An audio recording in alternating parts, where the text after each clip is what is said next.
आगे श्री कृष्ण अर्जुन को कहते हैं, तो यदि तू इस आत्मा को सदा जन्मने वाला तथा सदा मरने वाला मानता हो तो भी ये महाबाहो तू इस प्रकार शोक करने को योग्य नहीं है, क्योंकि इस मान्यता के अनुसार जन्मे हुए की मृत्यु निश्चित है और मरे हुए का जन्म निश्चित है। इससे भी इस बिना उपाय वाले विषय में तू शोक करने को योग्य नहीं है। हे अर्जुन, ये सभी प्राणी जन्म से पहले आत्मा रूप में थे और मरने के बाद भी आत्मा रूप में रहेंगे, केवल जन्म और मृत्यु के बीच में ही प्रकट होते हैं। तो फिर ऐसी स्थिति में क्या शोक करना। कोई एक महापुरुष ही इस आत्मा को आश्चर्य की भांति देखता है और वैसे ही दूसरा कोई महापुरुष ही इसके तत्वों का आश्चर्य की भांति वर्णन करता है तथा दूसरा कोई अधिकारी पुरुष ही इसे आश्चर्य की भांति सुनता है और कोई तो सुनकर इसको।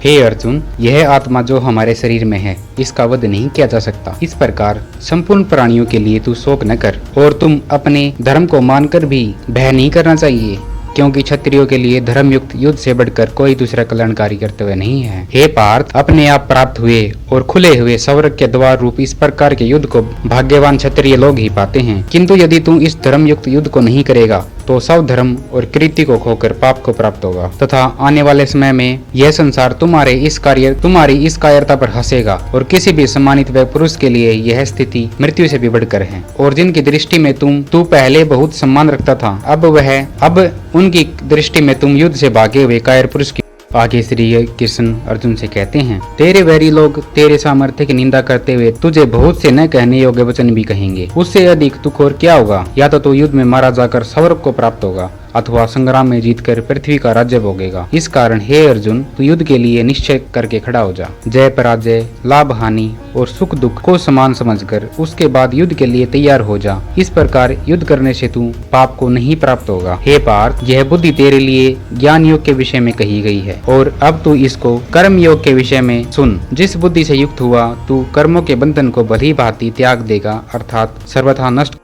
आगे श्री कृष्ण कहते हैं, इस कर्म योग में आरंभ का अर्थात बीज का नाश नहीं है और उल्टा फल रूप दोष भी नहीं है, बल्कि इस कर्म योग रूप धर्म का थोड़ा सा भी साधन जन्म मृत्यु रूप महान भय से रक्षा कर लेता है। हे अर्जुन, इस कर्म योग को जानने वालों की दृष्टि एक ही होती है, किंतु अस्थिर चित्त वाले विवेकहीन सकाम मनुष्यों की बुद्धि निश्चित ही अलग अलग और अनंत होती है। हे अर्जुन, जो भोगों में तन मन से लिप्त है और जो कर्म फल में विश्वास रखते हैं वह स्वर्ग की प्राप्ति को ही परम वस्तु मानते हैं। ऐसे विवेकहीन मनुष्य जिनका चित्त हर लिया गया है और जो भोगों में अत्यंत आसक्त हैं, उन पुरुषों की आत्माओं में निशाचितिका बुद्धि नहीं होती। निश्चित ही आत्मा बुद्धि। आगे श्री कृष्ण वेदों के बारे में कहते हैं, वेद तीनों गुणों के कार्य रूप समस्त भोगों एवं उनके साधनों का प्रतिपादन करने वाले हैं, इसलिए तू उन भोगों एवं उनके साधनों में न पड़। तू खुशी शोक आदि द्वंद्वों से रहित नित्य वस्तु परमात्मा में स्थित योग सेम को न चाहने वाला और स्वाधीन अंतकरण वाला हो। सब ओर से परिपूर्ण जलाशय के प्राप्त हो जाने पर छोटे जलाशय में मनुष्य का जितना प्रयोजन रहता है, ब्रह्मा को तत्व से जानने वाले ब्राह्मण का समस्त वेदों में उतना ही प्रयोजन रह जाता है। तू बस अपना कर्म कर, उसके फल के बारे में ना सोच और तुम्हारा कर्म करना अति आवश्यक।